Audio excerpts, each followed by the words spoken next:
নমস্কাৰ ছাত্ৰ-ছাত্ৰীসকল তোমালোক সকলোকে মোৰ ইউটিউব চেনেলটোলৈ স্বাগতম জনাইছোঁ। আজি মই তোমালোকলৈ লৈ আহিছোঁ পঞ্চম শ্ৰেণীৰ পৰিৱেশৰ প্ৰথম পাঠ আমাৰ পৰিৱেশ এই পাঠটিৰ প্ৰশ্নৰ উত্তৰ কেতিয়া। তো তোমালোকে ভিডিঅ'টো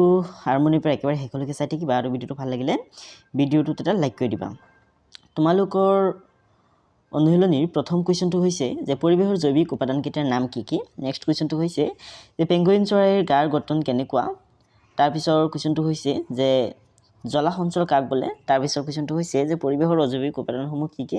তাৰপিছত দিছে যে মানৱ সৃষ্ট পৰিৱেশ বুলিলে কি বুজা। তাৰপিছত দিছে যে মৰুভূমিত কি কি প্ৰাণী আৰু উদ্ভিদ পোৱা যায়। তাৰপিছত দিছে এটাকৈ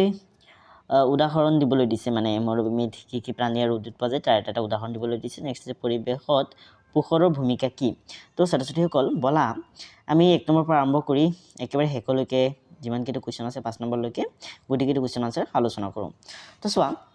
তোমালোকৰ প্ৰথম কুৱেশ্যনটো হৈছে যে পৰিৱেশৰ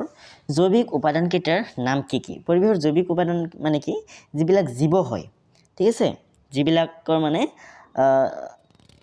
যিবিলাক জীৱ হয়, যিবিলাকৰ মানে প্ৰাণ আছে, ঠিক আছে। তো উত্তৰ দিলে লিখিবা যে পৰিৱেশৰ জৈৱিক উপাদানকেইটাৰ নাম হ'ল উদ্ভিদ, প্ৰাণী, চৰাই-চিৰিকটি, কীট-পতংগ, অণুজীৱ ইত্যাদি। এইবিলাক হৈছে পৰিৱেশৰ জৈৱিক উপাদান, ঠিক আছে। মানে যিবিলাক উদ্ভিদ প্ৰাণী আছে সকলোবোৰ পৰিৱেশৰ জৈৱিক উপাদান হয়। ওকে, নেক্সট আছে খ দিছে যে পেঙ্গুইন চৰাইৰ গাৰ গঠন কেনেকুৱা। তোমালোকে পেঙ্গুইন চৰাই নিশ্চয় দেখিছা, মই পাৰিলে স্ক্ৰীনত ফটো এটা দি দিম, তোমালোকে তাত চাবাচোন। পেঙ্গুইন চৰাইৰ গাটো ডিম্বাকৃতিৰ হয়, ঠিক আছে, আৰু অলপ দীঘলীয়া হয় আৰু গাটো সৰু সৰু পাখিৰে আৱৰা আৰু ডেউকা দুখন সৰু, ঠিক আছে। পেঙ্গুইনৰ ডেউকা দুখন সৰু হোৱাৰ বাবে পেঙ্গুইন উৰিব নোৱাৰে, ই পানীত সাঁতুৰিব পাৰে, ঠিক আছে। তো তোমালোকে সেইটো ধুনীয়াকৈ লিখি ল'বা খৰ উত্তৰটো যে পেঙ্গুইন চৰাইৰ গাটো ডিম্বাকৃতিৰ আৰু দীঘলীয়া, গাটো সৰু সৰু পাখিৰে আৱৰা আৰু ডেউকা দুখন সৰু। তাৰপিছত দিছে গ দিছে যে জলাহ অঞ্চল কাক বোলে। ইয়াৰ উত্তৰটোত লিখিবা যে সাধাৰণতে বছৰটোৰ সৰহভাগ সময় পানী জমা হৈ থকা জলাশয়কে জলাহ অঞ্চল বোলে, ঠিক আছে। কি কৈছে যে সাধাৰণতে বছৰটোৰ সৰহভাগ সময় পানী জমা হৈ থকা জলাশয়কে জলাহ অঞ্চল বোলে। য'ত মানে যি জলাশয়ত বছৰটোৰ বেছিভাগ সময় পানী জমা হৈ থাকে তাকে জলাহ অঞ্চল বুলি কোৱা হয়, ঠিক আছে। তাৰপিছত আছে ঘ দিছে যে পৰিৱেশৰ অজৈৱিক উপাদানসমূহ কি কি। তো পৰিৱেশৰ উপাদানবিলাকক দুটা ভাগত ভাগ কৰা হৈছে। এটা হৈছে জৈৱিক, এটা ভাগ হৈছে জৈৱিক উপাদান আৰু আনটো হৈছে অজৈৱিক উপাদান। যিবিলাক জড় বস্তু হয়, যিবিলাক জীৱ নহয়, যিবিলাক কি নহয় জীৱ নহয়, যিবিলাক জড় বস্তু হয় সেইবিলাকেই হৈছে পৰিৱেশৰ অজৈৱিক উপাদান। উদাহৰণস্বৰূপে বায়ু, মাটি, পানী, সূৰ্যৰ পোহৰ এইবিলাক, ঠিক আছে। গতিকে উত্তৰত লিখিবা যে বায়ু, মাটি, পানী, সূৰ্যৰ পোহৰ আদি আমাৰ পৰিৱেশৰ অজৈৱিক উপাদান। এইবিলাক কি, এইবিলাক আমাৰ পৰিৱেশৰ অজৈৱিক উপাদান। তাৰপিছত আছে উঙ দিছে যে মানৱ সৃষ্ট পৰিৱেশ বুলিলে কি বুজা। তো পৰিৱেশ, প্ৰাকৃতিক পৰিৱেশ আৰু মানৱ সৃষ্ট পৰিৱেশ এই দুটাৰ মাজত বহুত পাৰ্থক্য আছে। মানুহে ৰাস্তা ঘাট, দলং এইবিলাক বনাই যি পৰিৱেশৰ সৃষ্টি কৰে, বিভিন্ন ধৰণৰ বিল্ডিং, অট্টালিকা এইবিলাক বনাই যি পৰিৱেশৰ সৃষ্টি কৰে তাক মানৱ সৃষ্ট পৰিৱেশ বুলি কোৱা হয়, ঠিক আছে। আৰু প্ৰকৃতিয়ে যি পৰিৱেশৰ সৃষ্টি কৰে তাকে প্ৰাকৃতিক পৰিৱেশ বুলি কোৱা হয়। গতিকে তোমালোকে উত্তৰত লিখিবা যে মানুহৰ যি কামে কোনো এখন ঠাইত এক সুকীয়া পৰিস্থিতি সৃষ্টি কৰে তাকে সেই ঠাইখনৰ মানৱ সৃষ্ট পৰিৱেশ বোলে, ঠিক আছে। তো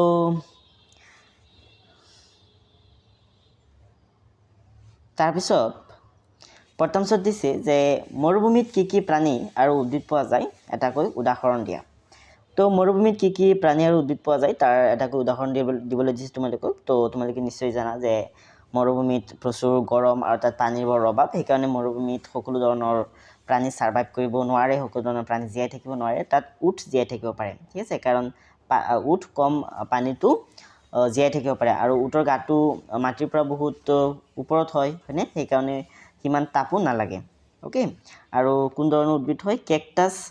জাতীয় উদ্ভিদ হয়, মানে কাঁইট থকা উদ্ভিদ হয়। আৰু এই উদ্ভিদবিলাকৰ যি শিপা আছে শিপা বহুত দীঘল হয়, ঠিক আছে, মাটিৰ বহুত তলৰ পৰা পানী শুহি আনিব পাৰে। অ'কে, তো উত্তৰত লিখিবা যে মৰুভূমিত পোৱা প্ৰাণীৰ নাম হ'ল উট আৰু উদ্ভিদৰ নাম হ'ল কেকটাছ। তোমালোকে এই দুটা শব্দ লগ লগাই লিখিবাচোন। এইটো এটা শব্দই হয়, কেকটাছ, উদ্ভিদৰ নাম হয়। নেক্সট আছে দ্বিতীয়ছত দিছে যে পৰিৱেশত পোহৰৰ ভূমিকা কি। তো পৰিৱেশত পোহৰৰ বহুত গুৰুত্বপূৰ্ণ ভূমিকা আছে পোহৰ বহুত ইম্পৰ্টেণ্ট হয় পোহৰৰ সহায়তহে আমি বস্তুবিলাক দেখা পাওঁ উদ্ভিদবিলাকে সালোকসংশ্লেষণ প্ৰক্ৰিয়া সংগঠন কৰি নিজে নিজৰ খাদ্য তৈয়াৰ কৰি ল'ব পাৰে উদ্ভিদবিলাকে নিজে নিজৰ খাদ্য তৈয়াৰ কৰিব পাৰে কাৰণেই পৃথিৱীত বাকী জীৱবিলাক জীয়াই থাকিব পাৰে ঠিক আছে গতিকে পৰিৱেশত উদ্ভিদৰ পোহৰৰ ভূমিকা বহুত ইম্পৰ্টেণ্ট হয় ওকে তো লিখিবা যে পৰিৱেশত পোহৰৰ ভূমিকা হ'ল উদ্ভিদে খাদ্য প্ৰস্তুত কৰোঁতে ব্যৱহাৰ কৰা এটা মুখ্য উপাদান হ'ল সূৰ্যৰ পোহৰ এই সূৰ্যৰ পোহৰক শক্তি হিচাপে ব্যৱহাৰ কৰা হয় এদৰে লিখিবা বা অলপ তোমালোকে অলপ চেষ্টা কৰি লিখিব পাৰে মানে লিখা প্যাটাৰ্নটো ইমান ভাল হোৱা নাই তোমালোকে অলপ চেষ্টা কৰি লিখিবলৈ চেষ্টা কৰিবা যেই নক এদৰে লিখিলেও হৈ যাব কোনো অসুবিধা নাই নেক্সট আছে 2 নম্বৰ দিছে খালি ঠাই পূৰ কৰা তোমালোকক কেইটামান খালি ঠাই দিছে উপযুক্ত শব্দ বহুৱাই খালি ঠাই পূৰ কৰিবলৈ দিছে দেশ মৰুভূমিৰ প্ৰধান প্ৰাণী তো ইয়াত কি বহাব লাগিব ইয়াত বহাব লাগিব উট মৰুভূমিৰ প্ৰধান প্ৰাণী ঠিক আছে তো ঠিক হ'ল উট হৈছে মৰুভূমিৰ প্ৰধান প্ৰাণী তোমালোকে ইয়াত উট বুলি লিখিবা নেক্সট আছে খ দিছে যে বগা বালুক দেশ অঞ্চলত থাকে তো বগা বালুক কেনেকুৱা অঞ্চলত থাকে বগা বালুক মেৰু অঞ্চলত থাকে তোমালোকে ইয়াত মেৰু বুলি লিখিবা ওকে নেক্সট আছে যে তৃণভূমি অঞ্চলত বৃহৎ এলেকা জুৰি দেশ পোৱা যায় তো তৃণভূমি অঞ্চলত বৃহৎ এলেকা জুৰি তৃণভোজী আৰু মাংসভোজী প্ৰাণী থাকে তো তৃণভূমি অঞ্চল মানে কি য'ত গছ গছনি ভৰপূৰ থাকে ঠিক আছে যেনেকৈ নেকি পাহাৰ যে আছে ঠিক আছে অভয়াৰণ্য এইবিলাকত মানে হেৰি হয় উদ্ভিদ বহুত থাকে ঠিক আছে ঘাঁহ বন এইবিলাক থাকে সেইকাৰণে ঘাঁহ বনবিলাক খাবৰ কাৰণে তৃণভোজী প্ৰাণীবিলাক থাকে আৰু তৃণভোজী প্ৰাণীবিলাকক খাবৰ কাৰণে মাংসভোজী প্ৰাণীও থাকে ঠিক আছে তৃণভূমি উদ্ভিদত বৃহৎ এলেকা জুৰি তৃণভোজী আৰু মাংসভোজী প্ৰাণী পোৱা যায় নেক্সট গত দিছে যে মৰুভূমিত দেশজাতীয় উদ্ভিদ থাকে মৰুভূমিত কি জাতীয় উদ্ভিদ থাকে কেকটাছ জাতীয় উদ্ভিদৰ যি পাত আছে পাতবিলাক কাইটিয়া হয় কাৰণ তোমালোকে আগৰ ক্লাছবিলাকত পাবা যে উদ্ভিদবিলাকে সালোকসংশ্লেষণ প্ৰক্ৰিয়া কৰোঁতে সালোকসংশ্লেষণৰ জৰিয়তে নিজে নিজৰ খাদ্য তৈয়াৰ কৰোঁতে পানী হেৰি কৰে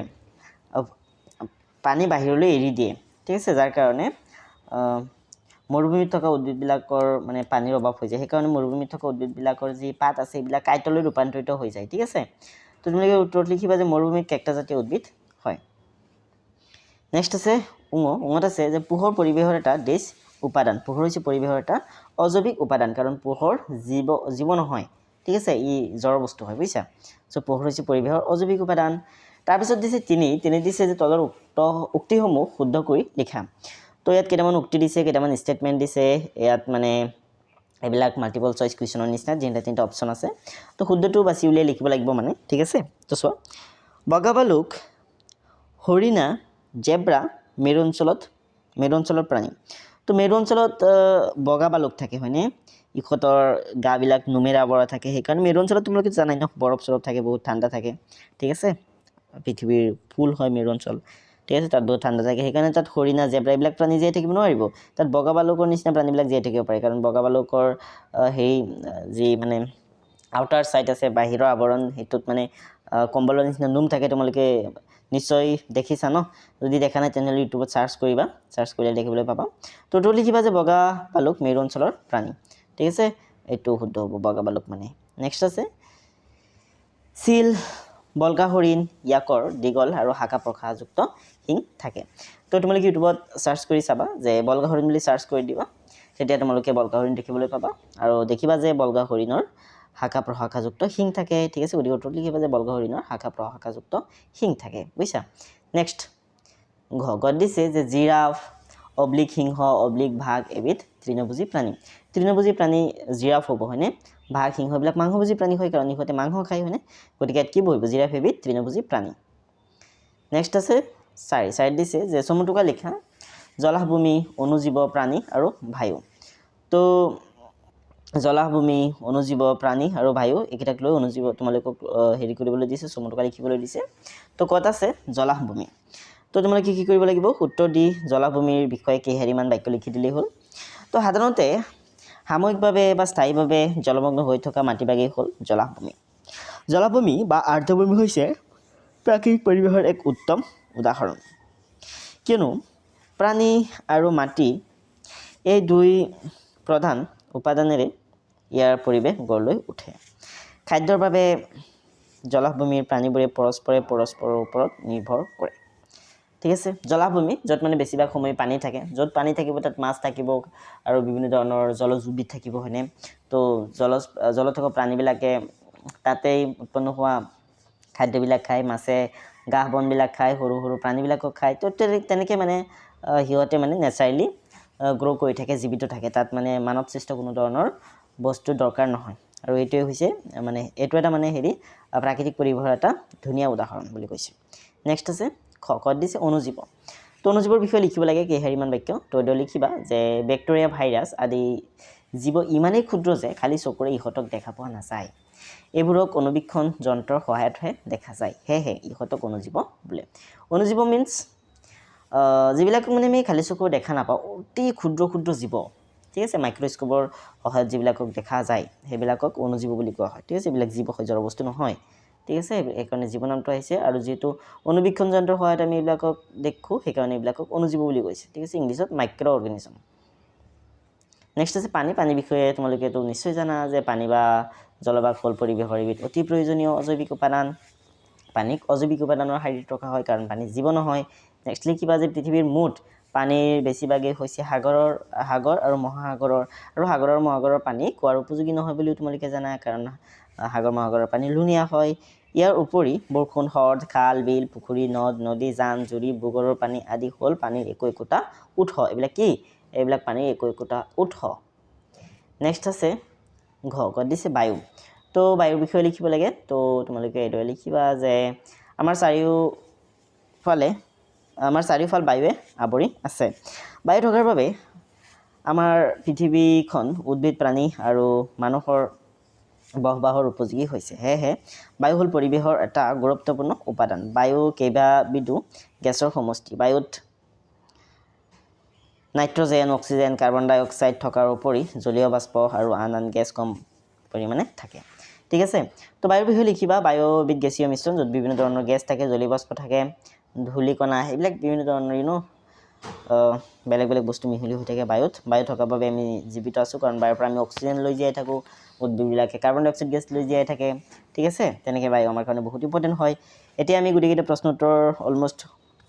কৰি শেষ কৰিলোঁ এতিয়া আমি একেবাৰে শেষৰ যিটো কুৱেশ্যন আছে এটা প্ৰাকৃতিক দৃশ্য ছবি আঁকা এইটো আমি পাই গ'লোঁ তো তোমালোকে এটা প্ৰাকৃতিক দৃশ্য ছবি আঁকিবা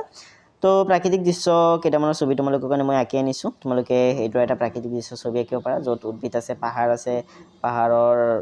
ওচৰত এটা সৰু গড় ঠিক আছে ইফালে আছে নদী তোমালোকে এইটো আঁকিব পাৰা বা তোমালোকে এইটো নিলিখি যদি এইটো আঁকি দিয়া তেনেহ'লেও শুদ্ধ হ'ব এইটো অলপ ভালেই লাগি আছে সেইটোতকৈ তো তোমালোকে এইটো আঁকি দিব পাৰা তোমালোকৰ ইচ্ছা তোমালোকে